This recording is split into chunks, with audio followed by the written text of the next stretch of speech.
ஜெபிப்போம். அன்பின் பரலோக தகப்பனே, இந்த நல்ல மாலை வேலைக்காக நாங்கள் நன்றியோடு உம்மை துதிக்கிறோம், உம்மை ஸ்தோத்தரிக்கிறோம். இதோ இந்த நாளிலும் கூட சுவாமி, நாங்கள் இந்த ஏசாயா தீர்க்கதரிசன புத்தகத்தை வாசிக்கவும், அதில் இருக்கிற சில வசனங்களிலே ஆண்டவரே உம்முடைய செய்தியை அறிந்து கொள்ளவும், என்ன நோக்கத்தோடு எங்களுக்கு இந்த நாட்களிலே இதை கற்றுத் தருகிறீரோ, அதை நாங்கள் எங்கள் வாழ்க்கையில அபியாசிக்கவும், இந்த வேலையை நீர் எங்களுக்கு ஆசீர்வதித்து கொடுக்க உம்மை நோக்கி பார்க்கிறோம். ஆவியானவர் முழுமையாய் பொறுப்பேற்றுக் கொள்ள ஜெபிக்கிறோம். எங்களை நாங்க தாழ்த்துகிறோம் சுவாமி. எங்களால் ஒன்றும் முடியாது. உம்மாலே அன்றி எங்களால் எதுவும் செய்ய முடியாது. இந்த வேளையில நாங்கள் ஒவ்வொருவரும் உம்முடைய பாதத்தில் அமர்ந்து கற்றுக்கொள்ள வந்திருக்கிறோம். வாஞ்சையோடு வந்திருக்கிறோம். வாச வசனங்களை தியானிக்க வந்திருக்கிறோம். கிருபை தாருங்க சுவாமி. இந்த நேரத்துல உம்முடைய பிரசன்னம் எங்க மத்தியில இருக்க, ஆண்டவரே எங்களை நீர் வழி நடத்த எங்களை தாழ்த்தி உம்முடைய கையில ஒப்புக் கொடுக்கிறோம். பொறுப்பேற்றுக் கொள்ளும், வழி நடத்தும். நேசிக்கிற இயேசு கிறிஸ்து மூலமாய் வேண்டிக் கொள்கிறோம் பிதாவே. ஆமேன், ஆமேன். Good evening, everyone. Welcome to this study.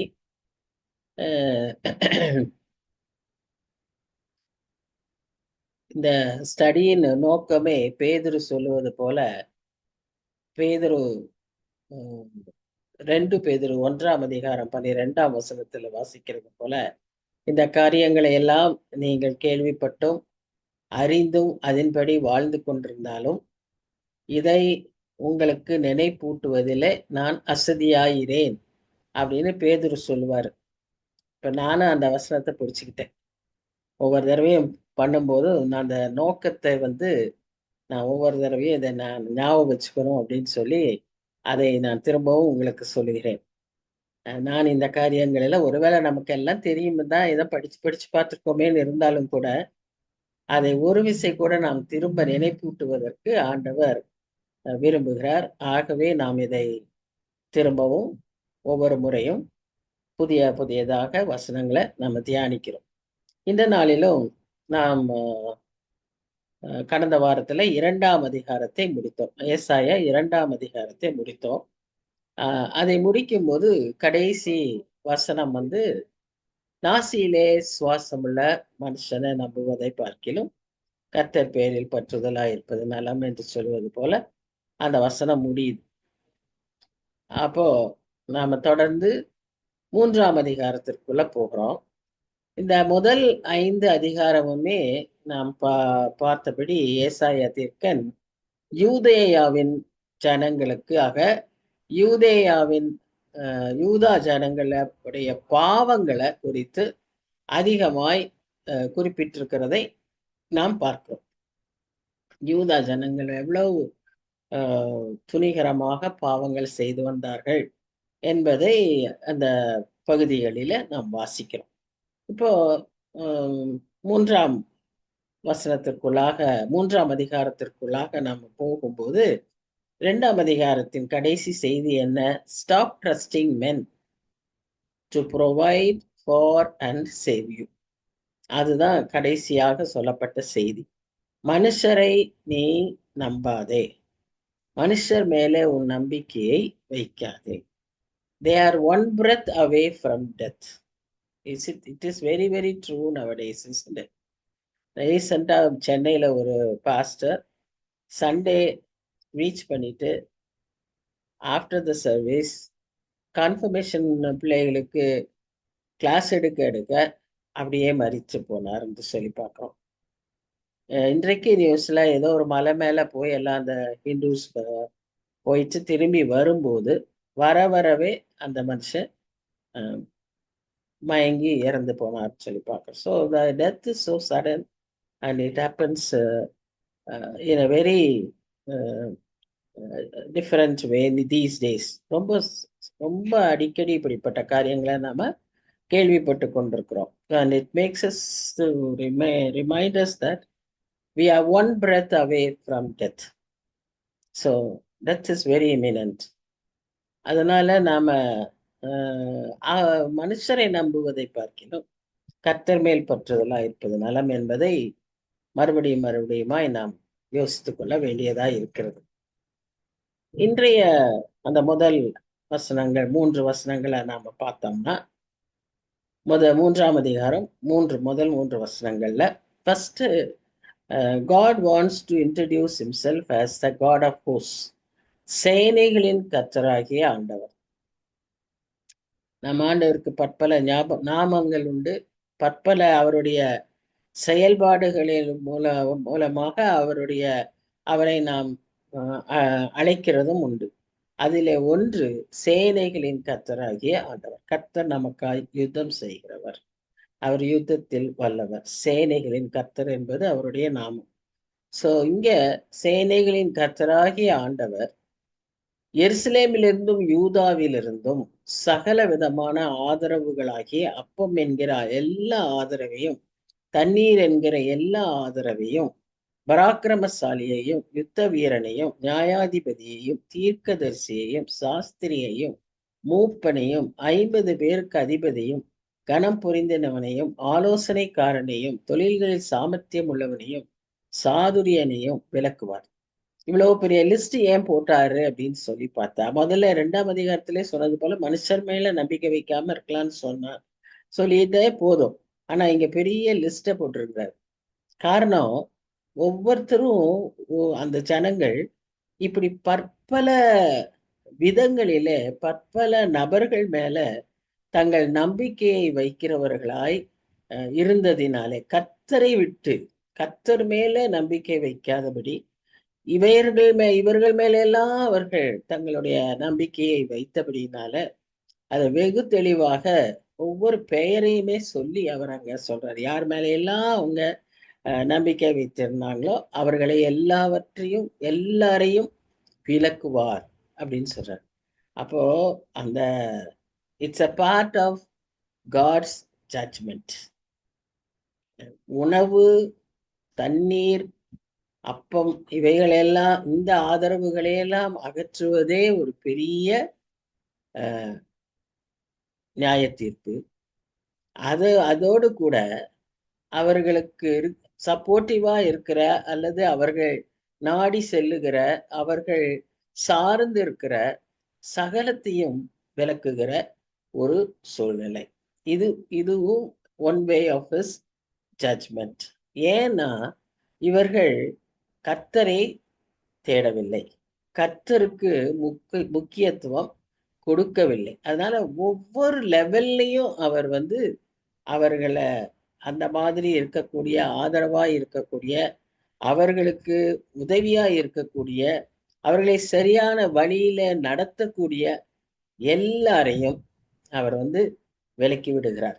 ஒருவேளை தனிமைப்படுகிற ஒரு சூழ்நிலை, அவர்களுக்கு எந்த சப்போர்ட்டும் இல்லாத ஒரு சூழ்நிலை, நியாய தீர்ப்பை கர்த்தர் நமக்கு பல விதங்களிலே அவர் அனுமதிக்கிறார், பல விதங்களிலே அவர் செய்கிறார்.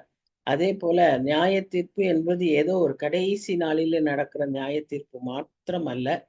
ஒவ்வொரு காலகட்டத்திலும் சில நாட்கள், சில சமயங்களிலே நாம் பார்த்தோமானால், கூர்ந்து நோக்குவோமானால், ஒவ்வொரு நாளிலுமே நமக்கு இந்த நியாய தீர்ப்புகள் நடந்து கொண்டிருக்கிறதை நாம் அறிந்து கொள்ளலாம்.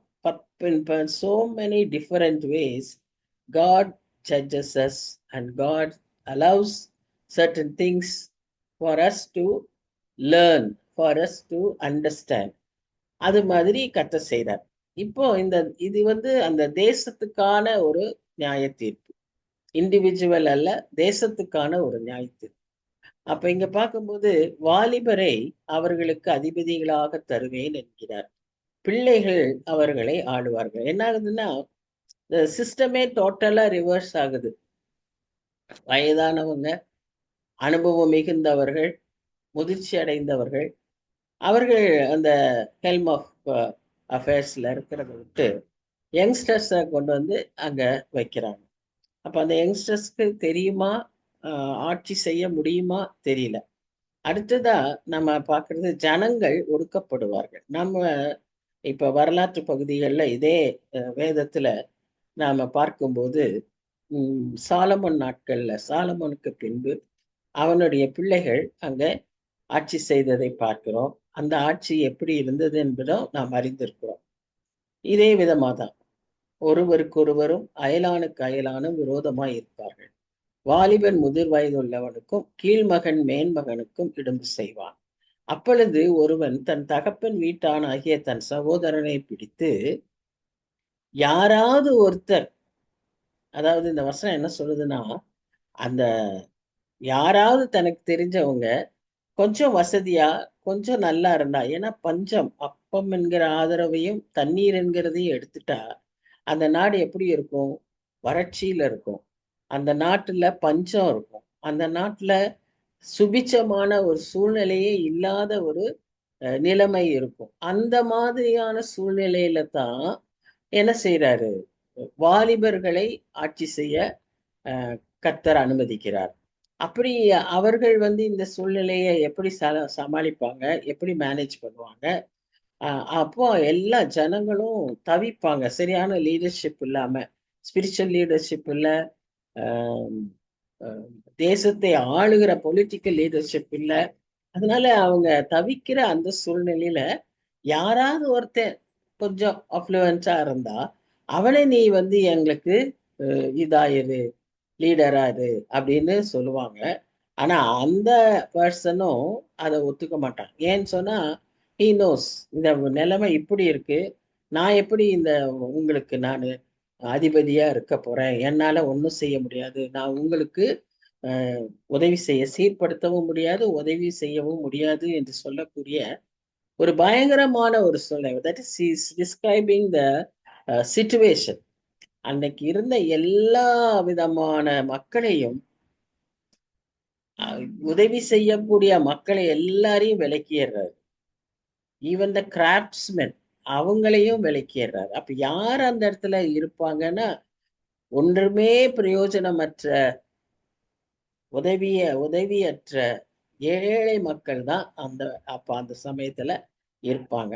அப்ப அந்த சமயத்துல யாராவது ஒருத்தர் வசதியா இருந்தா, இந்த நாட்ட நடத்தக்கூடியவங்களா இருந்தா, அவங்கள போய் அவங்க ஓடி ஓடி தேடுவாங்க.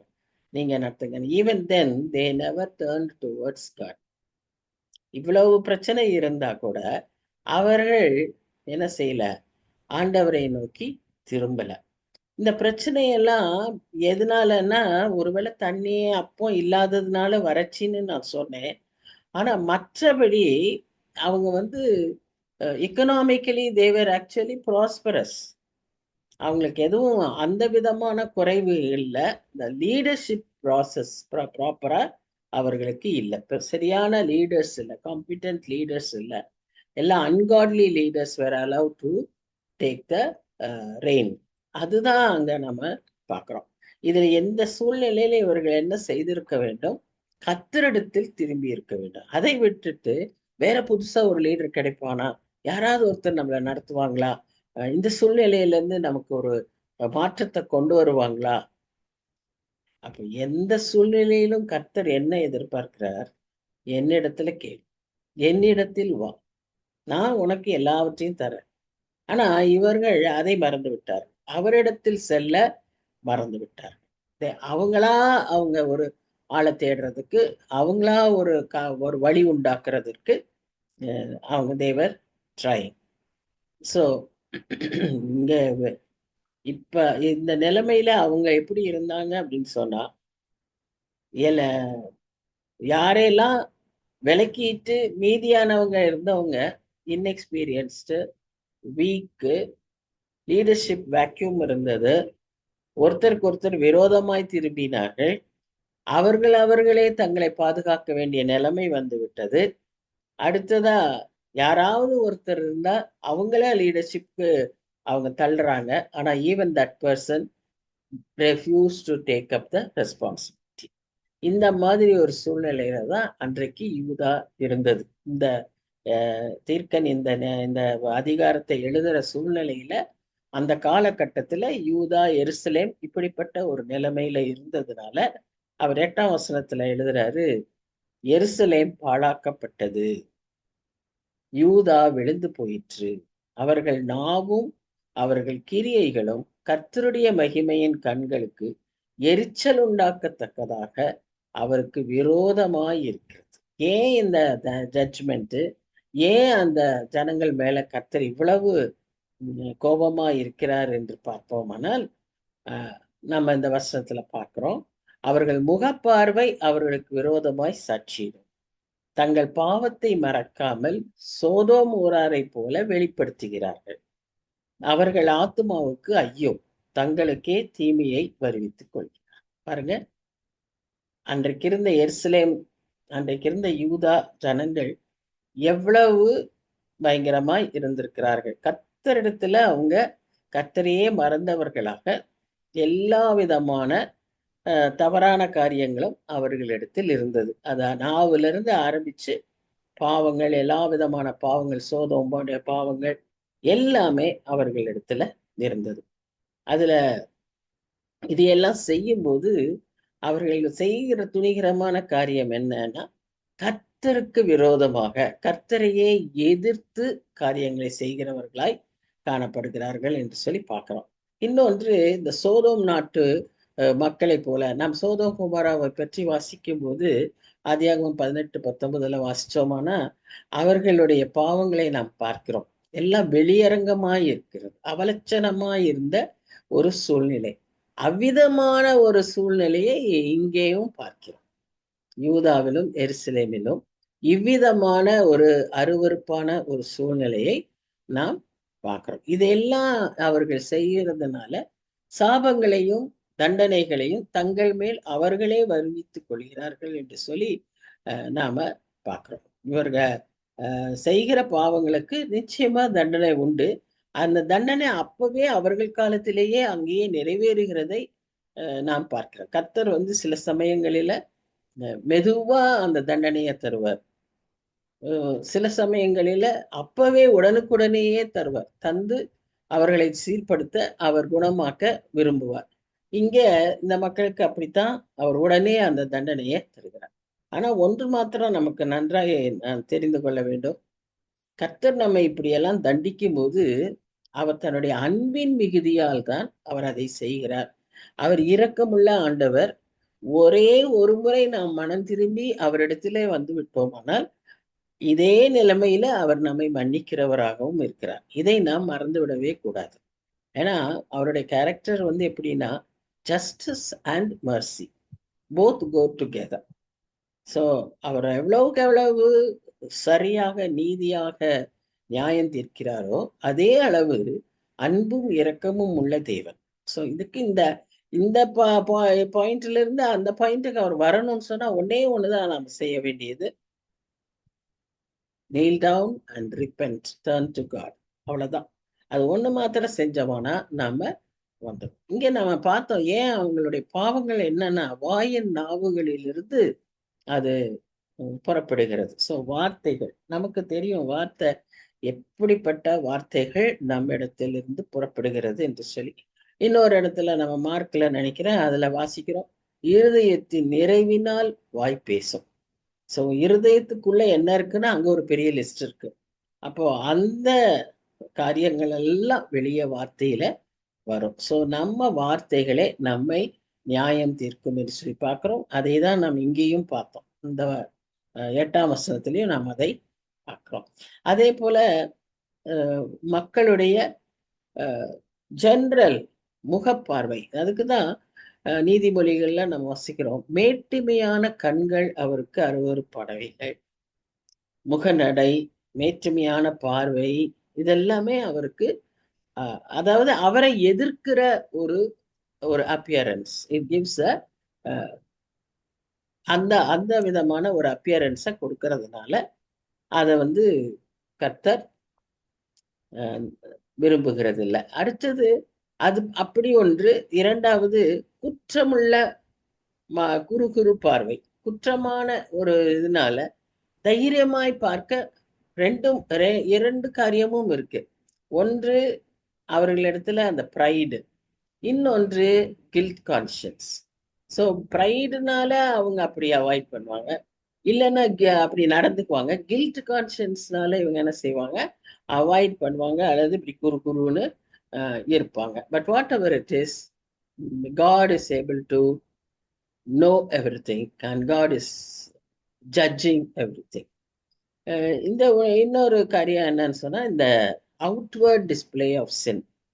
இது இன்றைக்கு இதுவும் இந்த காலகட்டத்திலுமே இன்றைய சூழ்நிலையிலுமே it is so relevant, it is so popular. நாம இன்னைக்கு பார்க்குறோம், even on the streets, even on the news and in every platform we see the sin is very predominant. அது ஒரு வெக்கம் இல்லை, அதுல ஒரு அஹ், ஒரு ஒரு பயம் இல்லை. Outward decency is very important. நிறைய சமயங்கள்ல சபைகளில் நாம சில இப்படிப்பட்ட காரியங்களை எல்லாம் பேசுவதற்கே தயங்கக்கூடிய சூழ்நிலையில இன்றைக்கு இப்படிப்பட்ட காரியங்கள் சபைகளிலும் வெளியிலும் ரொம்ப வெளிப்படையா நடக்கிறத நாம பார்க்கிறோம். அதனால்தான் நாம எந்த காரியங்களையும் பாவத்தை பாவத்துக்கு ஒரு துணிகரம் வந்துருச்சுன்னா அப்புறம் அவங்கள தப்புவிக்கிறது மிக கடினம். பாவம் செய்யறோன்ற உணர்வு இருந்து பயந்தா அவங்க சீக்கிரமா திருப்பிடலாம். பாவத்துக்கே ஒரு துணிகரம் வந்துருச்சுன்னா அதுக்கப்புறம் அவங்கள கொண்டு வர்றது ரொம்ப கடினம். சரி, 10, 11, 12 நம்ம என்ன வாசிக்கிறோம்னா, உங்களுக்கு நன்மை உண்டாகும் என்று நீதிமான்களுக்கு சொல்லுங்கள், அவர்கள் தங்கள் கிரியைகளின் பலனை அனுபவிப்பார்கள். 9 வசனத்துல பெரிய ஜட்ஜ்மெண்ட்டை சொல்றாரு. அவங்களுடைய அவலட்சணமான, அவங்களுடைய பயங்கரமான பாவ நிலைமையை சொன்னவர், அதுலயும் கொஞ்சம் பேர் நீதிமான்களாய் இருப்பார்கள் என்பதனால இருந்தார்கள், அன்றைக்கும் இருந்தார்கள். அதுதான் ரெமினன்ட். இந்த ஏசாயா தீர்க்க தரிசன புத்தகத்திலேயே இந்த நம்பிக்கையூட்டும் செய்தி நமக்கு ஒவ்வொரு அதிகாரத்திலுமே நமக்கு வந்து கொண்டே இருக்கும். ஒரு சின்ன கூட்டம் ஆண்டவரை பின்பற்றுகிற கூட்டம், அந்த உண்மையான கூட்டத்தை, அந்த மீதமுள்ள மக்கள், அந்த ரெமினன்ட் பீப்புளை எப்படி காட் ரெஸ்டோர்ஸ்ங்கிறத நம்ம ஒவ்வொரு அதிகாரத்திலுமே நம்ம பார்ப்போம். இங்கேயும் அவர் அதான் சொல்றாரு. உடனே ஒரு நம்பிக்கையூட்டும் வசனத்தை சொல்றாரு. அவங்களுக்கு அவங்களுடைய நீதிக்கேற்ப அவர்களுக்கு நன்மை உண்டாகும், தங்கள் கிரியைகளின் பலனை அனுபவிப்பார். ஏன் நாம இப்படி உலகமே தவறா இருந்தாலும் நாம ஒரு வித்தியாசமா கர்த்தருக்குள்ள நாம இருக்கும்போது அநேகருக்கு இப்படிப்பட்ட சூழ்நிலைகள்ல சோர்வு வருவது மிக சாத்தியம். ஏன்னா சுற்றி சுற்றி பாவம், வெளியரங்கமான பாவம். அடுத்து இந்த 37ஆம் சங்கீதத்துல வாசிக்கிறது போல அவர்கள் நினைச்சது, திட்டமிட்டது எல்லாமே சக்சஸ்ஃபுல்லா இருக்கும் தொடக்கத்துல. ஆனா சடுதியா அவங்களுக்கு முடிவு வருதுன்னு பாக்குறோம் பின்னால. ஆனா தொடக்கத்துல அப்படிதான் அவங்க இருப்பாங்க. அதனால அந்த டைம்லாம் நமக்கு பார்க்கும்போது நாம இவ்வளவு கடினமா கஷ்டப்பட்டு கர்த்தரை பின்பற்றி வாழ்றதுனால எவ்வளவு கொடுமைகளை அனுபவிக்கிறோம். ஈவன் டுடே, ஈவன் எஸ்டர்டே நம்ம பார்க்குறோம். அந்த மாதிரி ஊழியக்காரங்க 2 பேர் ஹஸ்பண்ட் அண்ட் ஒய்ஃபு போய் சுவிசேஷத்தை பிரசங்கிக்க போற ஒரு இடத்துல அப்படியே ஆட்கள் கூடிட்டு கன்னத்திலேயே அரைஞ்சிரான். இப்படி ஒரு தரையறான், அப்படி ஒரு தரையறான். அந்த லேடியை போட்டு அடிக்கிறாங்க, லேடிஸ் அடிக்கிறாங்க. இப்படியெல்லாம் காரியங்கள் நடக்கும்போது அவங்களுக்கு ரொம்ப கஷ்டமா இருந்திருக்கும்ல. இவ்வளவு இதை செய்யறவங்க, நாம கர்த்தருக்காக நம்ம இவ்வளவு தூரம் எல்லாம் பொறுமையா அவங்க 2 பேரும் வாய் பேசாம அப்படியே கீழே உட்கார வச்சாங்க. அவங்கள எல்லாரும் சுத்தி நிக்கிறாங்க, அடிச்சு அடிச்சு அடிச்சு உட்கார வச்சாங்க. அந்த வீடியோ அப்படிதான் இருந்துச்சு. ஸோ இப்படி இருக்கக்கூடிய ஒரு சூழ்நிலை வர்றப்போ அவங்களுக்கு மனசு சோர்வு வரும். இந்த வசனங்கள் அவர்களுக்கு நிச்சயமாய் உற்சாகம் உண்டாக்கும். என்னன்னா, உங்கள் கிரியைகளின் பலனை நீங்கள் அனுபவிப்பீர்கள். கட்டாயம் கர்த்தர் உங்களுக்கு ஆத்துமாக்களை தருவாரு. உங்களுக்கு அந்த இடத்துல பாதுகாப்பை கட்டளையிடுவாரு. கர்த்தர் உங்களை மறந்து விடல அப்படிங்கிற அந்த வசனங்கள்லாம் நமக்கு எவ்வளவு உற்சாகம். அந்த நேரத்துல அதுதான் அவர்களுக்கு உற்சாகத்தை கொடுக்கும். அதை இங்க வாசிக்கிறோம். எப்படி நீதிமானுக்கு நன்மை உண்டாயிருக்குமோ, எப்படி அவனுக்கான பலன் கிடைக்குமோ, துன்மார்க்கனுக்கும் என்ன செய்யும்? அந்த கேடு உண்டாகும். துன்மார்க்கனுக்கும் அந்த கேடு உண்டாகும். இங்க அவனுக்கும் ஒரு ஐயோ சொல்லப்பட்டிருக்கு. ஐயோ, அவனுக்கும் கேடு உண்டாகும், அவன் கைகளின் பலன் அவனுக்கு கிடைக்கும். அவன் செய்யறதுக்கும் அவனுக்கு கிடைக்கும். பிள்ளைகள் என் ஜனங்களை ஒடுக்குகிறவர்களாயிருக்கிறார்கள், ஸ்திரீகள் அவர்களை ஆளுகிறார்கள். யூத இதுல ஸ்திரீகளுக்கு ரொம்ப ஒரு தாழ்ந்த ஒரு நிலைமை. ஆனா இன்னைக்கு அந்த அந்த நிலைமை அவங்களுடைய கிரைசிஸ் எப்படி இருந்திருக்குன்னா, ஸ்திரீகள் ஆளக்கூடிய அளவுக்கு அங்க மோசமா இருக்கிறத நான் பார்க்கிறேன். ஏன்னா ஆளக்கூடிய ஒரு ப்ராப்பர் லீடர்ஷிப், காம்பிடன்ட் லீடர் இல்லை. அந்த மாதிரியான நெருக்கத்துல பெண்கள் ஆளுகை செய்யறதற்கான ஒரு சூழ்நிலை வருகிறதை பார்க்கிறோம். இது நியாயாதிபதிகள்ல இருந்தே நம்ம பார்த்துட்டு வரோம். அந்த மாதிரி ஒரு சூழ்நிலை வந்துகிட்டே இருக்கு. எஸ்தர் வரைக்குமே நியாயாதிபதி, தெபோராள், அப்புறம் எஸ்தர், இவங்க எல்லாம் அந்த மாதிரி சூழ்நிலைகள்ல எழும்பினவர்கள். ஆண்கள் சரியான விதத்தில் ஆள முடியாத ஒரு சூழ்நிலையில பெண்கள் மூலமாக விடுதலை, பெண்கள் மூலமாக அந்த தேசத்துக்கு நன்மையை ஆண்டவர் தருகிறார். ஆனா அவர்களுக்கு பெண்கள் ஆளுவதே ஒரு அவமானம். அப்படியான ஒரு சூழ்நிலையில கர்த்தர் அதை அவர்களுக்கு அனுமதிக்கிறார். இது எல்லாவற்றிலுமே கர்த்தருடைய செயல்பாடு இருக்கிறது என்பதை நாம் அறிந்து கொள்ள வேண்டும். நம்முடைய வாழ்க்கையிலும் கூட நடக்கிற அனைத்து காரியங்களிலும் the hand of God is தேர்ங்கிறத நாம ஞாபகத்துல வைத்துக் கொள்ளணும். நாம ஏதோ இப்ப நடக்குது ஒரு சந்தர்ப்பம் அப்படின்னு நாம நினைக்க கூடாது. Everything is already planned by God and it is done according to his will. கர்த்தருடைய அந்த திட்டப்படி சித்தப்படி தான் ஒவ்வொன்றும் நடக்கிறது என்பதை நாம் அறிந்து கொள்ள வேண்டும். இங்கேயும் அதே மாதிரி தான், அந்த தேசத்துல அந்த மாதிரி. இன்னைக்கு ஒருத்தர் யாரோ ஒருத்தர் ஒரு இதுல சொல்லும்போது சொன்னாரு, 3 முறை நம்ம பிரைம் மினிஸ்டரை கர்த்தர் நமக்கு பிரைம் மினிஸ்டரா கொடுத்திருக்கிறார். காரணம் என்ன? God's plan. God has a plan, and He has given him as a prime minister thrice, and He has been protecting him all through these days without any health discomfort, anything. So that is it. So uh, everything has a purpose. God has His own schemes.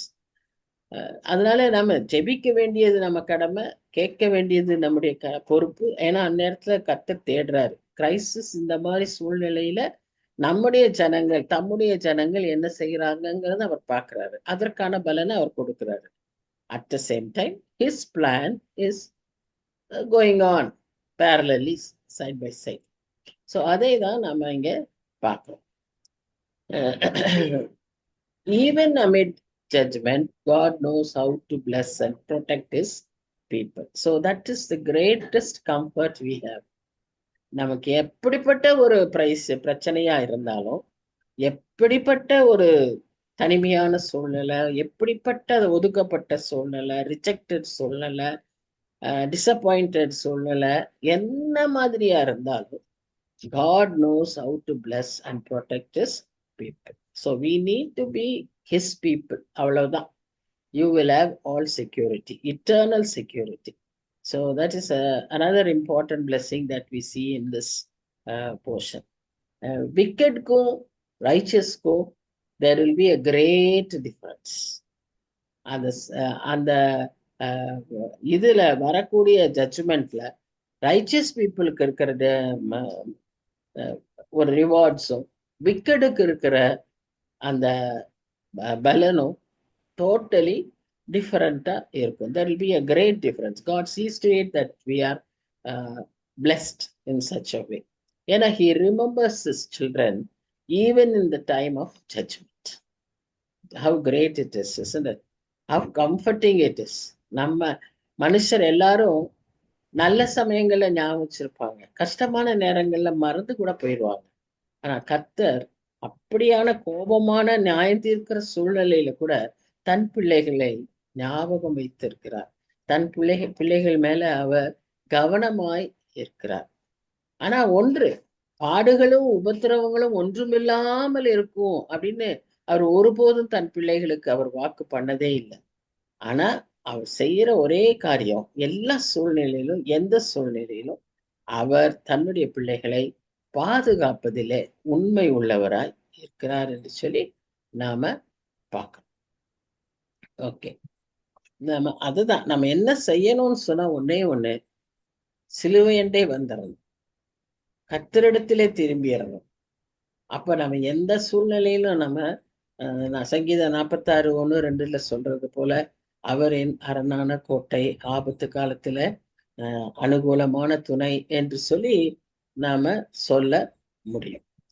ஆபிரகாமுக்கு அதை தெரிந்ததுனாலதான் அவர் புறப்பட்டு போ அப்படின்னு சொன்னப்போ, எங்க போறதுன்னே தெரியாத சூழ்நிலையில கூட அவர் புறப்பட்டு சென்றவராய் இருந்தார் என்று சொல்லி பார்க்கிறோம். அவருடைய விசுவாசம் நீதியாக அவருக்கு எண்ணப்பட்டது என்று சொல்லி நாம் வாசிக்கிறோம். ஏன்னா அதனாலதான் அவர் விசுவாசிகளில் தகப்பனாய் இருந்தார். So that is what is needed. Even now what we have to remember is, நமக்கு எப்படிப்பட்ட சோதனையா இருந்தாலும் கர்த்தர் நம்மோடு கூட இருக்கிறார். அவர் நம்மை பாதுகாத்து கொள்ளுவார். சரியா? அப்போ அந்த அந்த சொசைட்டில அந்த யூத ஜனங்களுக்கு பெண்கள் வந்து ஆளுகை செய்யறது அது ஒரு ஆசீர்வாதம் அல்ல, அது ஒரு சாபமாய் அவர்களுக்கு இருந்தது. அதை அவர் நாங்க அனுமதிக்கிறார்.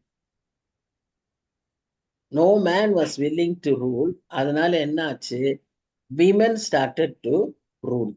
ஸோ அந்த சொசைட்டி அவங்களுக்கு அது ரொம்ப கடினமான ஒரு காரியம். சாலமோன் கூட ஒரு காலகட்டத்தில் அவ்வளோ பெரிய ஞானியா இருந்தாரு, அவ்வளவு பெரிய காரியங்களை, ஆலயத்தை கட்டினார், பெரிய காரியங்களை செய்தார். ஆனா போக போக அவர் என்ன ஆயிட்டாரு, அந்த அவருடைய மனைவிகளினுடைய பேச்சுக்கு அடிமையானார். ஆகாப் ராஜா, அவரும் பெரிய ராஜா, ஆனா அவரை போல தன் மனைவியின் பேச்சு கேட்கிற ஒரு ராஜா யாரும் இல்லைன்னு சொல்லியே நம்ம வேதத்துல வாசிக்கிறோம். ஸோ அந்த லீடர்ஷிப் ஆஃப் விமன் ஒரு பக்கத்துல நம்ம பார்த்தோம்னா வெரி ரூயினிங் லீடர்ஷிப்பா இருக்கு. அதே சமயத்துல தேபோரா, எஸ்தர் இவங்களெல்லாம் நம்ம பார்க்கிறோம். அவங்க மூலமா இனமே ஜனமே காக்கப்பட்டதை நம்ம பார்க்கிறோம். அது அடுத்த சைட்ல நாம பார்க்கிறோம். So both the sides are there, but God allowed this to happen. அதுதான் இப்ப நாம கத்துக்கிறது. தீர்க்கதரிசி மூலமா நமக்கு என்ன சொல்றாருன்னா, everything is already planned. God is doing everything according to his timing and his plans, purposes. So அந்த ஜனங்களை அவங்களுக்கு ஒரு சாபமாக அவங்கள உணர்த்துறதுக்காக பெண்களை அவர் நிற்கிறார். இப்போ 13ஆம் வசனத்துல அவர் என்ன செய்யறாருன்னா, அடிக்கடி நம்ம இந்த தீர்க்கதரிசிகள் மற்ற பழைய ஏற்பாட்டு பரிசுத்தவான்களுடைய புத்தகங்கள்ல எல்லாம் நம்ம வாசிக்கிறது என்னன்னா, கர்த்தர் தன்னுடைய காரியத்தை தன்னுடைய படைப்புகளிடத்துல அவர் வந்து வழக்காடுகிறதை பார்க்கிறோம். சில இடங்கள்ல சூரியன் சந்திரன் கேட்பாரு, சில இடங்களில அங்க இருக்கிற மற்ற படைப்புகளை குறித்து கேட்பார். இங்கேயும் கர்த்தர் வழக்காட எழுந்திருந்து ஜனங்களை நியாயம் தீர்க்க நிற்கிறார். அவரு ஒரு பக்கம் வழக்காடுறாரு, இன்னொரு பக்கம் அவர் நியாயம் தீர்க்கிறார். கர்த்தரே ப்ராசிக்யூட்டர், கர்த்தரே ஜட்ஜ், அந்த மாதிரி அங்க நின்று அவர் செய்கிறாரு. அடுத்தது கர்த்தர் தமது ஜனத்தின் மூப்பரையும் அதன் பிரபுக்களையும் நியாயம் விசாரிப்பார். அவர் என்ன சொல்றாரு, நான் ஏன் இந்த ஜட்ஜ்மெண்ட் ப்ரொனவுன்ஸ் பண்றேன்னா இந்த ஜனங்கள் இப்படி இருக்காங்க அப்படின்னு அதை வழக்காடுவார். அடுத்தது அவர் அதை வந்து ஜட்ஜ்மெண்ட் கொடுப்பார். அப்போ நீங்களே இந்த திராட்சை தோட்டத்தை பட்சித்து போட்டீர்கள். அவருக்கு தன்னுடைய ஜனம், தன்னுடைய நாடு எல்லாம் அவர் வந்து எப்பவுமே இஸ்ரேல் வந்து திராட்சை தோட்டத்துக்கு அடையாளமா தான் கொடுப்பாங்க. இஸ்ரேலுக்குரிய ஐடென்டிட்டியே வினியாட், திராட்சை தோட்டம். அதை நீங்கள் பட்சித்து போட்டீர்கள். சிறுமையானவனிடத்தில் கொள்ளையிட்ட பொருள் உங்கள் வீடுகளில் இருக்கிறது. நீங்கள் என் ஜனத்தை நொறுக்கி சிறுமையானவர்களின் முகத்தை நெரிக்கிறது என்னவென்று சேனைகளின் கர்த்தராகிய ஆண்டவர் உரைக்கிறார். Throughout the Old Testament and even in New Testament, one thing God is very particular about is oppression of the poor. அது அவர் வந்து ஒருபோதும் அக்செப்ட் பண்றதே இல்லை. What he expects from us is that recognise and help the poor. அதற்கு அவர் அதிக முக்கியத்துவம் கொடுக்கிறாரு. அவர் அதிக அதை வந்து இம்பார்ட்டன்ஸ் தரார். அவரை நாம் நேசிக்கிறோம் என்பதற்கு அடையாளமே ஏழை மக்களை, எளியவர்களுக்கு உதவி செய்வதுதான். அதிலே நாம் கருத்தாய் இருக்க கர்த்தர் விரும்புகிறார். சோ இங்கேயும் அதேதான், அதை நாம பார்க்கிறோம். சோ ஒரு கோர்ட்ல நிற்கிற மாதிரி ஃபர்ஸ்ட் கர்த்தர் தன்னுடைய நியாயத்தை எடுத்து வைத்து, அடுத்ததா அவரே அதற்கான நியாய தீர்ப்பையும் கொடுப்பதாக நாம் இந்த வசனங்களிலே பார்க்கிறோம். சோ அந்த அன்றைக்கு இருந்த யூத ஜனங்கள் செய்த தவறுகள் என்னன்னு சொன்னா, ஃபர்ஸ்ட் 3 விதமான தவறுகள். அது எல்லாமே ஏழை எளிய மக்களை குறித்தது. ஒன்று, அவர்களுக்கு உதவி செய்ய அவர்கள் மறந்து விட்டார்கள். இரண்டாவது, அவர்களையே பட்சித்து போட்டார்கள். அவர்களுடைய உடைமைகள், அவர்களுடைய நிலங்கள், அவர்களுடைய சொத்துக்களை அவர்கள் உரிந்து கொண்டார்கள். அவர்களை ஏமாற்றி விட்டார்கள். மூன்றாவது, அந்த அவர்களுடைய அப்படி ஏழ்மையான நிலைமை இவர்களுக்கு சாதகமாக்கி கொண்டார்கள். அதிகாரப்படுத்துவதும், அவர்களை ஒடுக்குவதும், பயன்படுத்துவதும், இப்படியாக அதை சாதகமாக்கி கொண்ட ஒரு சூழ்நிலையை பார்க்கிறோம். இப்படி 3 விதமான பெரிய பாவத்தை அவர்கள் செய்திருக்கிறார்கள் என்று சொல்லி கர்த்தர் குறிப்பிடுகிறதை பார்க்கிறோம். ஒருவேளை இன்னைக்கு நம்மையும் யோசிச்சா, நம்ம கவர்மெண்ட், நம்முடைய நாட்டுல இருக்கிற சூழ்நிலைகள் எல்லாம் பார்த்தோம்னா இது அப்படியே தான் இருக்கு இல்லையா? விவசாயிகள், மீனவர்கள், ஏழை எளிய மக்கள், இன்னைக்கு இருக்கக்கூடிய எல்லா விதமான புவர் பீப்புள், லேண்ட்லெஸ் இருக்கக்கூடிய ஜனங்களை இதே 3 விதத்துல தான் அவங்க செய்யறாங்க. ஒண்ணு, அவங்களுக்கு உதவியே செய்யறது இல்லை. இரண்டாவது, அவங்களுக்கு உதவி செய்யாட்டினாலும் பரவாயில்ல, அவங்களுடையதையே பறித்து கொள்கிறார்கள். அவங்க இடத்துலயே வாங்கி, அவங்க இடத்துல இருந்து அவங்ககிட்ட வாங்குறது இல்லை, அவங்க இடத்துல போய் இவங்க ஒரு ஃபேக்டரி கட்டிடுறாங்க, இல்லைன்னா அவங்க கேட்காமையே எதையாவது செஞ்சிடறாங்க, அவங்க வீட்டை விட்டு துரத்திடுறாங்க. இதெல்லாம் எல்லா ஸ்டேட்லயும், நம்ம நாட்டிலேயே எல்லா பகுதிகளையும் நடந்துகிட்டு தான் இருக்கு. So any time God will judge us. So we have to be the ones who know about all these things, should pray for all these things. And எந்த விதத்துல நம்ம உதவி செய்ய முடியுமோ, எந்த விதத்துல இதையில மாற்ற முடியுமோ நாம மாற்றணும். அதைத்தான் தீர்க்கன்னு அன்னைக்கு உரைக்கிறார். அவருடைய ப்ராஃபட்டிக் ஆரக்கிள்ஸ்ன்னு சொல்லும்போது தீர்க்க தரிசனமான அறிவுறுத்துதல், அதுதான் ஆரக்கிள்ஸ். ஸோ அப்போ அவர் சொல்றாரு, உங்களுடைய அந்த பெருமை, உங்களுடைய தீமை, இந்த காரியங்களை தான் கர்த்தர் உங்களுக்கு இந்த அழிவை கொண்டு வருவார். ஆல்வேஸ் வி மஸ்ட் ரிமெம்பர், ஏசாயா பாபிலோன் சிறையிருப்புக்கு முன்பாக இருந்த தீர்க்கதரிசி.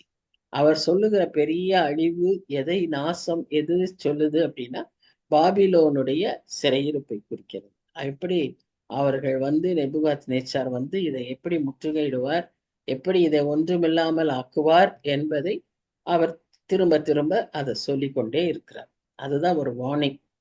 அதைத்தான் அவர் அங்க சொல்லிட்டே இருக்கார்.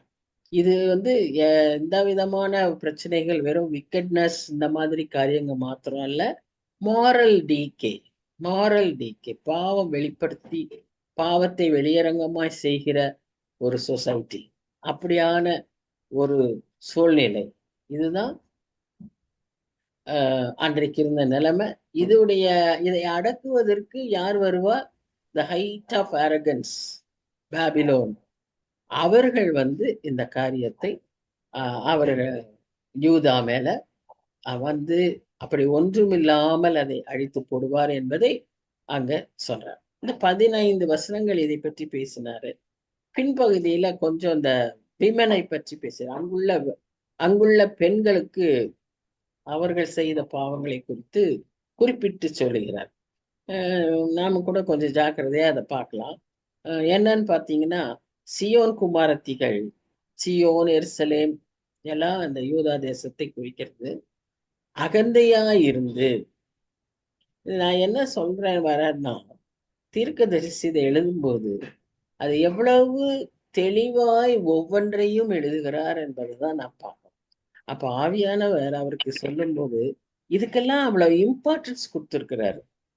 சோ இதெல்லாம் கூட நாம ஜாக்கிரதையா இருக்கிறதுக்காக இதை நமக்கு நாம் இதை எடுத்துக்கொள்ள வேண்டும். பாருங்க, அகந்தையா இருந்து கழுத்தை நெரித்து நடந்து கண்களால் மருட்டி பார்த்து ஒய்யாரமாய் நடந்து தங்கள் கால்களில் சிலம்பு ஒலிக்க திரிகிறார்கள். இது இப்ப நாம we can imagine how that person would have walked. இதெல்லாம் நமக்கு நல்லா தெரியும். But all this God watches அப்படிங்கிறது தான் ஒரு காரணம். அதுல என்ன நாம வெளிப்படுத்துறோம் அப்படின்னா ரைட், நம்ம மற்றவர்களை காட்டிலும் நாம் பெரியவர்களாய், நாம் முக்கியமானவர்களாய் நம்மை காட்டிக்கொள்ள நாம் அப்படி நடக்கிறோம் என்று சொல்லி நாம் இங்க வாசிக்கிறோம். ஸோ அதுக்கு எல்லாத்திற்கும் அடிப்படையா ப்ரௌட் ஹார்ட். அது மாத்திரம் அல்ல, அன்றைய பெண்கள் they were very what should I say promiscuous, selective, sexually ரொம்ப அட்ராக்டிவா இருக்கணும்னு நினைக்கக்கூடிய ஜனங்கள். அதனால இம்மொராலிட்டிஸும் அவர்களிடத்துல இருந்ததாக நாம் பார்க்கிறோம். ஸோ தீத்து 2ஆம் அதிகாரம் 5ஆம் வசனங்கள்ல வாசிக்கும் போது ஒரு பெண்ணானவள் எப்படி இருக்கணும், கீழ்ப்படிந்தவளா, வீட்டுல அடங்கினவளா, எப்படி எல்லாம் இருக்கணும்னு சொல்லி நம்ம இது அங்க மாத்திரம் இல்ல, நிறைய இடங்கள்ல கற்புள்ள பெண்கள் எப்படி இருக்கணும் அப்படின்னு சொல்லி நாம பார்க்கிறோம். அவ்விதமான ஒரு நடக்கை நம்மிடத்துல காணப்பட அவசியம். இன்றைக்கு நாட்கள்ல பெண்கள் இதுக்கெல்லாம் டோட்டலி ஆப்போசிட்டா தான் இருக்காங்க. அப்படியெல்லாம் நம்ம இருக்க வேண்டியதில்லை, அதெல்லாம் பழைய காலம். இன்னைக்கு இப்படி இருக்கக்கூடாது, இருக்கணும்னு அவசியம் இல்லைன்னு நினைக்கிறவர்களா இருக்காங்க. எது எப்படியா இருந்தாலும் மாடஸ்டி, பியூரிட்டி, அப்புறம் சாஸ்டிட்டி, இதெல்லாம் இம்பார்ட்டன்ட். இதுக்கு அட்லீஸ்ட் இதெல்லாம் இம்பார்ட்டண்டா இன்னைக்கு இருக்கிற பிள்ளைகளுக்கு நாம முக்கியத்துவத்தை சொல்ல வேண்டியவர்களா இருக்கிறோம். ஸோ ஏன் இவங்க இப்படி எல்லாம் இருக்காங்க அப்படின்னு நீங்க பாத்தீங்கன்னா, ஏன் இந்த மக்கள் மேல அவ்வளவு கோபமா இவ்வளவு தெளிவா அதெல்லாம் எழுதுறாருன்னா, இந்த மக்களுடைய, இந்த பெண்களுடைய இப்படிப்பட்ட நிலைமையினால்தான் அந்த ஆண்கள் பொறுப்பற்றவர்களாக, பொறுப்பை ஏற்றுக்கொள்ளாதவர்களாக, தவறான ஜனங்களாக அவர்கள் இருக்கிறார்கள் என்று சொல்லி பார்க்கிறோம். இவர்கள்கிட்ட இன்னொரு முக்கியமான ஒரு பெரிய காரியம் என்னன்னா, நிறைய அந்த ஜனங்கள்கிட்ட அன்றைக்கு இருந்த அந்த யூத ஆண்கள் குடிகாரர்களாய் இருந்தார்கள். அது பின்னால் அதிகாரங்கள்லாம் வாசிப்போம். அப்படி அவர்கள் எல்லாமே தாறுமாறான ஜீவியத்துல இருந்த ஆண்களாய் இருந்தார்கள். இதற்கெல்லாம் காரணம் இந்த பெண்களுடைய பிஹேவியர். நமக்கு நல்லா தெரியும் இல்லையா, ஒரு பெண்ணாலதான் ஒரு குடும்பம் நல்லா இருக்கும், ஒரு பெண்ணாலதான் அந்த குடும்பமும் அழிந்து போகும். புத்தியுள்ள ஸ்திரீ தன் வீட்டை கட்டுகிறாள், புத்தி இல்லாத ஸ்திரீ தன் கைகளினாலேயே அதை இடித்து போடுகிறார். ஆவதும் பெண்ணாலே, அழிவதும் பெண்ணாலே, எல்லாம் நமக்கு இன்னைக்கு தெரியும். ஸோ இந்த role of women is very very important. So இங்க பார்க்கிறோம், அவங்க they were more concerned about jewellery, more concerned about show, and their eyes were wanton ice.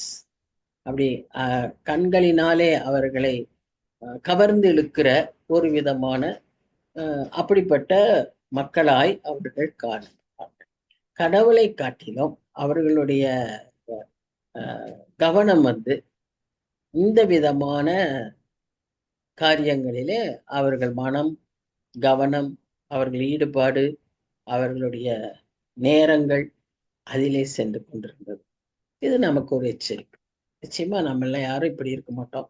இருந்தாலும் ஏதாவது ஒரு சின்ன சின்ன விஷயங்கள்ல, சில காரியங்களில நாம் இதிலே கர்த்தருடைய காரியத்துக்கு மீறி அதிகமாய் ஏதாவது செய்ய போனோம்னா நாம இப்படி சிக்கிக்கொள்ள வாய்ப்பு இருக்கு. இதற்கு அவர் கொடுக்கிற நியாய தீர்ப்பு பார்த்தீங்கன்னா பயங்கரமா இருக்கு. அந்த சீயோன் குமாரத்திகளின் உச்சந்தலையை மொட்டையாக்குவார், கர்த்தர் அவர்கள் மானத்தை. எது அவங்களுக்கு ரொம்ப ப்ரைடு, எது அவங்களுக்கு ரொம்ப பெருமையா இருந்துச்சோ அத அவர் அடைக்கும். அது அவர் அங்க சொல்றாரு. அவர் முக்கியமா வந்து தலைய மொட்டையாக்குறது, தலையில வந்து நிறைய சீல் பிடிக்கிற காரியங்கள், புண்ணுகள் உண்டாகிறது. அதன் மூலமாக அந்த அந்த மக்களுக்கு தலை மொட்டையா இருக்கிறதெல்லாம் வந்து பெரிய அவமானம். அப்போ அந்த மாதிரியான ஒரு காரியத்தை செய்யறாங்க. உம் அதுல இன்னும் சீலெல்லாம் பிடிச்சிருந்தா பக்கத்திலேயே ஜனங்கள் வர முடியாது. ஒரே நாற்றமா இருக்கும். இப்படி அவர்களை அவமானப்படுத்துறதுக்கு கர்த்தர் அந்த இடத்துல அவர் செய்வாருன்னு சொல்லி நம்ம பார்க்கிறோம். இங்க பாருங்க, 18ல இருந்து 23 இதுவும் எனக்கு ரொம்ப ஆச்சரியமா இருந்துச்சு. என்னன்னு சொன்னா, 21 வகையான ஜுவல்லரிய லிஸ்ட் போட்டிருக்கு. நீங்க எண்ணி பார்த்தீங்கன்னா 21 டைப்ஸ் ஆஃப் ஜுவல்லரி. அப்போ அவங்க இதுல எல்லாம் நேரங்களை செலவழிச்சு இதையெல்லாம் வாங்கவும் இதையெல்லாம் அணியவும், அணியறது அடுத்த பெரிய வேலையா இருக்கும்ல. இவ்வளவையும் அணிந்து நடந்து அவங்க செல்லும் போது எவ்வளோ ஒரு கடினமான ஒரு சூழ்நிலையா இருக்கும்னு பாருங்க. அதுல இருக்க சிலதெல்லாம் எனக்கு என்னன்னு புரியல. சிரபூஷணம், பாதசரம், மார்க்கச்சை, எல்லாம் இங்கிலீஷ்லயும் பார்த்தேன். சிலதெல்லாம் புரிஞ்சு சிலதெல்லாம் புரியல. ஸோ இப்படியெல்லாம் எல்லா விதத்திலையும் அவங்க குல்லாக்கள், துப்பட்டாக்கள் எதுவும் இல்லை, எல்லாத்தையும் உரிந்து போடுவார். அங்க எப்படி அப்பத்தையும் தண்ணீரையும் ஆதரவையும் விளக்கினாரோ, இங்க எல்லாவற்றையும் உரிந்து போடுவார். பயங்கரமான ஒரு நியாய தீர்ப்பு இல்ல. சோ இது ஒருவேளை இது இப்படியா இருக்கலாம். இப்ப நாம இதுல வந்து நமக்கான இன்னைக்கு அப்ளிகேஷன் என்னவா எடுத்துக்கலாம்னா, இது நமக்கு நாம இம்பார்ட்டண்டா யோசிக்கிற ஏதாவது, what is that, not exactly jewellery but something else which is more, என்ன சொல்றது, which draws us away from God. What that can be anything. Screen time, mobile time, or uh, some practices, some gossips, slanders, whatever it may be. இப்போ அது எல்லாமே இதுக்கு எப்படி எவ்வளோ importance கொடுக்குறாங்களோ, அது மாதிரி நாம சில சமயங்கள்ல இந்த மாதிரி காரியங்கள்ல ஒருவேளை நாம் ஈடுபடுகிறவர்களா இல்லாவிட்டாலும் கத்தரை விட்டு விலகி போகிற கூடிய அந்த மாதிரி ஒரு சில தேவையற்ற பழக்க வழக்கங்கள், தேவையற்ற பேச்சுக்கள், தேவையற்ற உறவுகள், இன்னைக்கு எல்லா விதமான தவறுகளும் நடக்குது அல்லவா? எல்லா விதத்திலும் இருக்கு. அதனால கொலைகள், அதனால மர்டர்ஸ், ராங் ரிலேஷன்ஷிப்ஸ், இப்படி பல காரியங்கள் நடந்து கொண்டிருக்கிறதை நாம் பார்க்கிறோம் சமுதாயத்துல. நமக்குள்ள ஏதாவது இப்படிப்பட்ட காரியங்கள் இருக்கா? யோசிக்கணும். இது ஒருவேளை இந்த மாதிரி நெத்தியில போடுறது, காலில் போடுறது, இடுப்புல போடுறது இதல்ல. பட் நம்ம திங்கிங் ப்ராசஸ்ல, நெத்தியிலன்னு சொல்லும் போது நம்ம திங்கிங் ப்ராசஸ்ல, நம்முடைய வாயில வார்த்தைகள், hearing process, what do we hear, what do we give more time, what are we more interested in, நம்ம உள்ளத்துல நம்ம கைகள்ல செய்கிற காரியங்கள், இதுல எல்லாம் எதுல நமக்கு அதிக ஈடுபாடு இருக்கு, நமக்கு எதுல அதிகமாய் நாம் நேரங்களை செலவழிக்கிறோம், அவருக்கு கொடுக்க வேண்டிய நேரத்தை செய்யாதபடி நாம் வேற இப்படிப்பட்ட காரியங்களில எப்படி அதிகமாய் ஈடுபடுகிறோம். ஒருவேளை நம்ம குடும்பத்துக்காகவே வேலை செய்கிறவர்களாகவும் உழைக்கிறவர்களாகவும், ஒருவேளை அந்த வேலை இந்த வேலை இழுத்து போட்டு செய்கிறவர்களாகவும் இருக்கலாம். அப்படியும் கூட இருக்கலாம். ஆனாலும் அது கர்த்தர் கொடுக்க வேண்டிய நேரத்தை திருடுகிறதா இருக்குமா? ஏன் கர்த்தர் கொடுக்க வேண்டிய நேரத்தை கொடுக்க முடியாதபடி இதெல்லாம் நம்ம தடுக்கிறதா இருக்கும். ஏன் அதையும் நாம் சரி செய்து கொள்ள அழைக்கிறோம். ஏன்னா கர்த்தருடைய நியாய தீர்ப்பு வந்துருச்சுன்னா அது பயங்கரமாய் இருக்கும் என்று சொல்லி நாம பார்க்கிறோம். அதனால 1 பேதுரு 3ஆம் அதிகாரம் 3-4 வசனங்கள்ல அங்கேயும் நாம ஒரு பெண் எப்படி தன்னுடைய அலங்காரத்தை அமைதலான அலங்காரம், அமைதலான ஆவி உள்ளவர்களா இருக்கணும் அப்படின்னு சொல்லி பார்க்கிறோம். ஸோ அந்த மாதிரி நம்முடைய ஜென்டில்னஸ் இருக்கணும், குவயட் ஸ்பிரிட் வெளியே தெரியணும். அதுதான் கர்த்தருக்கு பெரிய பிரியமான ஒரு அலங்காரமா இருக்கும். அப்படிப்பட்ட அலங்காரங்களை கர்த்தர் விரும்புறது இல்லை. இப்போ 24, 25, 26 இந்த வசனங்கள்ல நம்ம என்ன வாசிக்கிறோம்னா, இந்த நம்ம இடத்துல சாதாரணமா ஒரு பெண் அப்படின்னு சொன்னா அவகிட்ட இருந்து ஒரு நல்ல பிளசன்ட் ஸ்மெல் வரணும், fragrance. She is equal to that fragrance.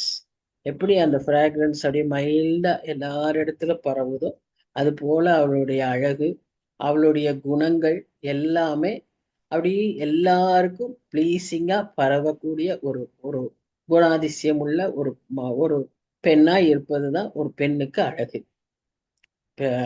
Send அடிக்கணும்னு நான் சொல்லல, பர்ஃப்யூம் போடணும்னு சொல்லல, but she herself will be a fragrance. She can be a fragrance. That is what is meant. When somebody comes, they'll feel happy. அவங்க அவங்க சந்தோஷப்படுவாங்க. அவங்க வந்தாங்கன்னா அவங்க சந்தோஷப்படுவாங்க. அப்படியா இருக்கக்கூடிய அதுதான் ஒரு சுகந்தம்னு சொல்றோம்.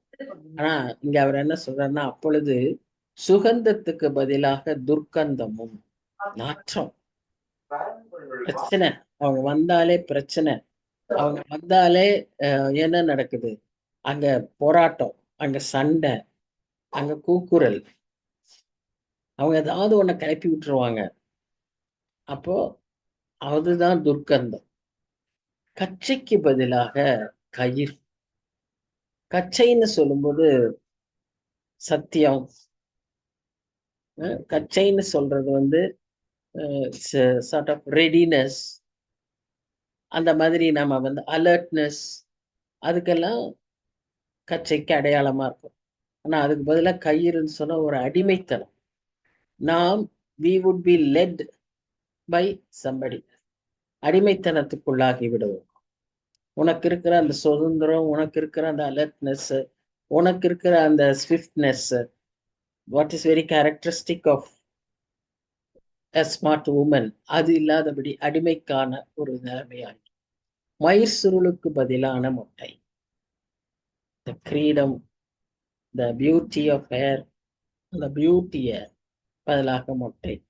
ஆடம்பரமான வஸ்திரங்களுக்கு பதிலாக ரெட்டு கச்சு, அழகுக்கு பதிலாக கருகி போகுதல் இருக்கும். உன் புருஷர் கட்கத்தினாலும் உன் பலசாலிகள் யுத்தத்திலும் விழுவார்கள்.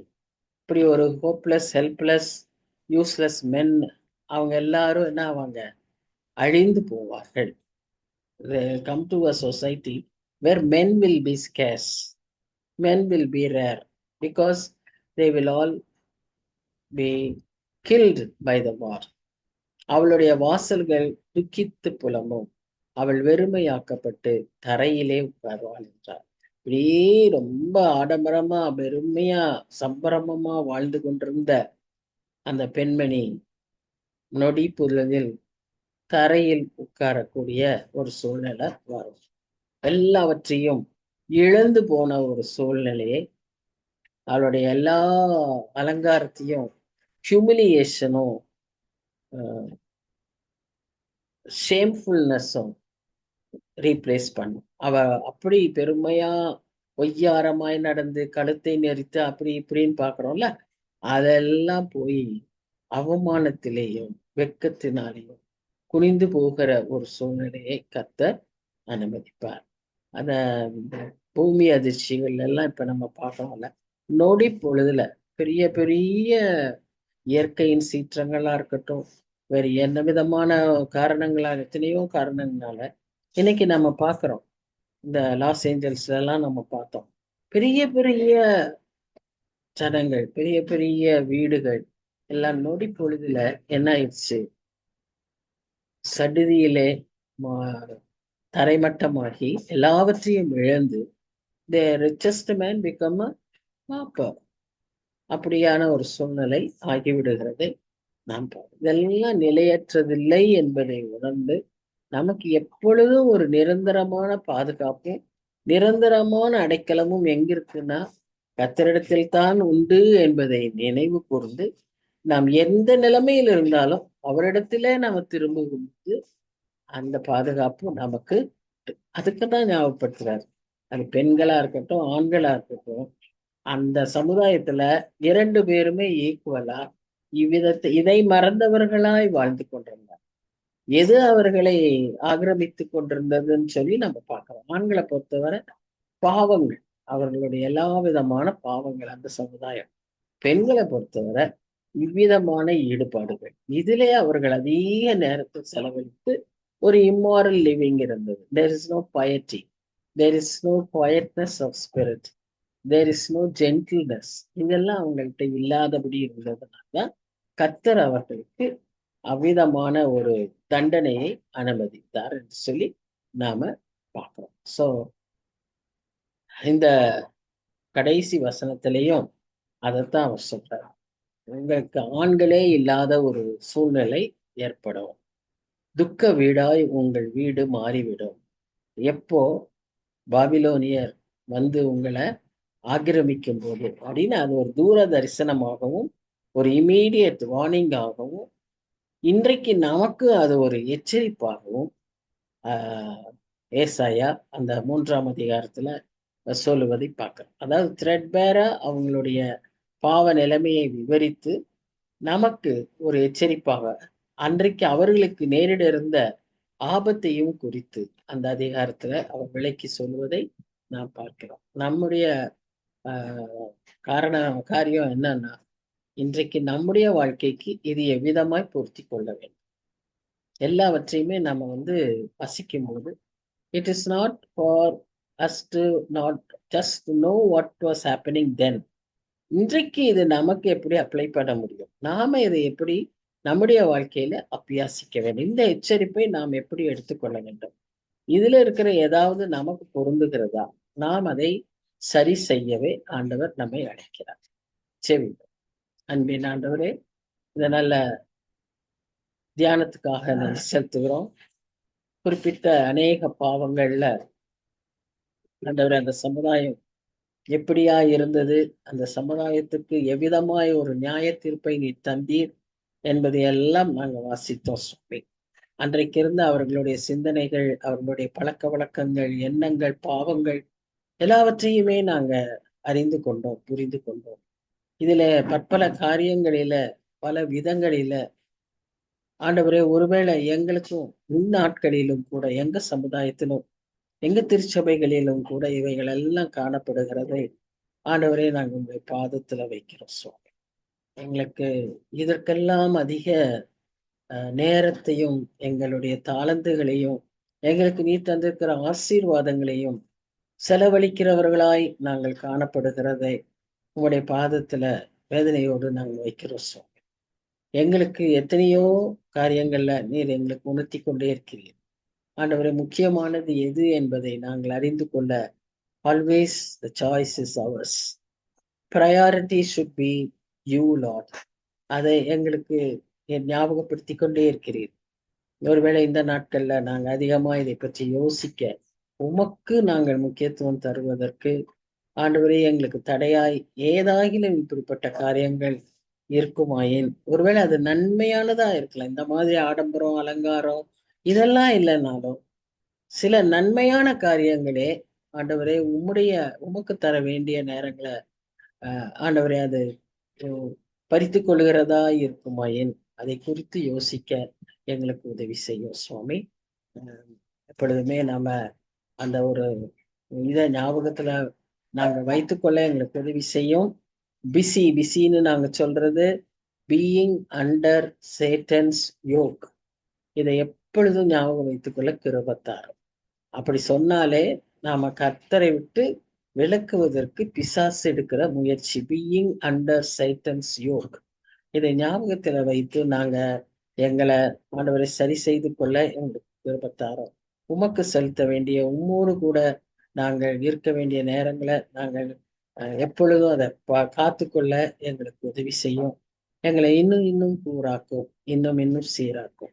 வந்திருக்கிற ஒவ்வொரு குடும்பத்தையும் ஆசீர்வதியும், தேவைகளை சந்தியும் ஆண்டவரே. இன்னும் இன்னும் பரிசுத்தத்துல வளர எங்களுக்கு நீர் கிருபை தாரும். நாங்கள் முதல்ல பேசினது போல, சொன்னது போல ஆண்டவரே, இவைகள் எல்லாம் நாங்கள் அறிந்தோம், இவைகள் எல்லாம் நாங்கள் அப்பியாசித்தோம், அதன்படி நடக்கிறவர்களாய் இருந்தாலும் இந்த காரியங்களை திரும்பவும் ஞாபகப்படுத்துவதற்கு ஆண்டவரே, நாங்கள் எங்களுக்கு இந்த வாய்ப்பை நீர் தந்தீர். அதற்காய் நாங்கள் நன்றி செலுத்துகிறோம், தாழ்த்தி ஒப்பு கொடுக்கிறோம், பெற்றுக்கொள்ளும். நேசிக்கிற இயேசு கிறிஸ்துவின் மூலமாய் வேண்டிக் கொள்கிறோம் பிதாவே. ஆமென், ஆமென். Amen. Amen. Thank you, thank you everyone. God Thank bless you. you. Thank you, Annie. You, ma'am. Thank Thank you. you. God bless you. God bless you. Thank you.